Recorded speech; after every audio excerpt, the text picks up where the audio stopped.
செய்திகள்.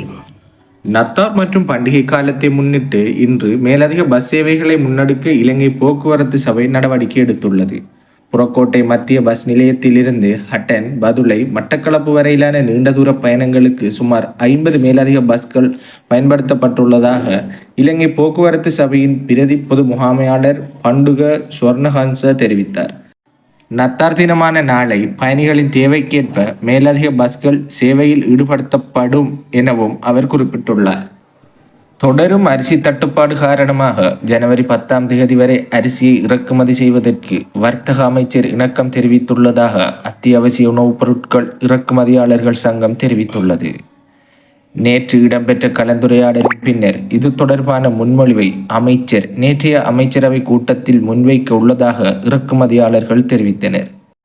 சந்தையில் நிலவும் அரிசி நெருக்கடிக்கு தீர்வாக அரிசி இறக்குமதிக்கு வழங்கப்பட்ட கால அவகாசம் டிசம்பர் 20 நிறைவடைந்ததை அடுத்து இதுவரை இலங்கைக்கு கொண்டுவரப்பட்ட அரிசியின் அளவு 67,000 மெட்ரிக் டன்களாகும்.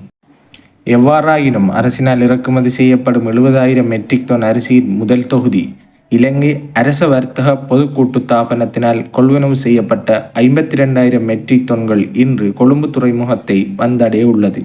மேலும் அரசாங்கத்தால் கொள்வனவு செய்யப்பட்டுள்ள எஞ்சிய தொகை அடுத்த வாரத்துக்குள் கொண்டுவரப்படும் என இலங்கை அரச வர்த்தக பொது கூட்டுத்தாபனம் தெரிவித்துள்ளது.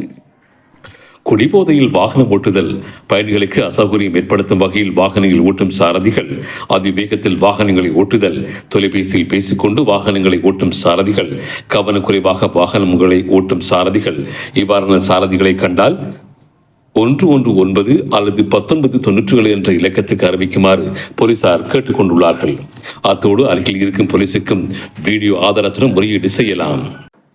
அண்மையில் ஏற்பட்ட வெள்ளப்பெருக்கு காரணமாக பாதிக்கப்பட்ட நெல், சோளம், உருளைக்கிழங்கு, பெரிய வெங்காயம், சோயாபீன் மற்றும் மிளகாய் விவசாயிகளுக்கு நஷ்டஈடாக ஹெக்டேருக்கு 1 லட்சம் இழப்பீடு வழங்க அமைச்சரவை தீர்மானித்துள்ளது. இத்துடன் இந்த செய்திகள் முடிவடைந்தன.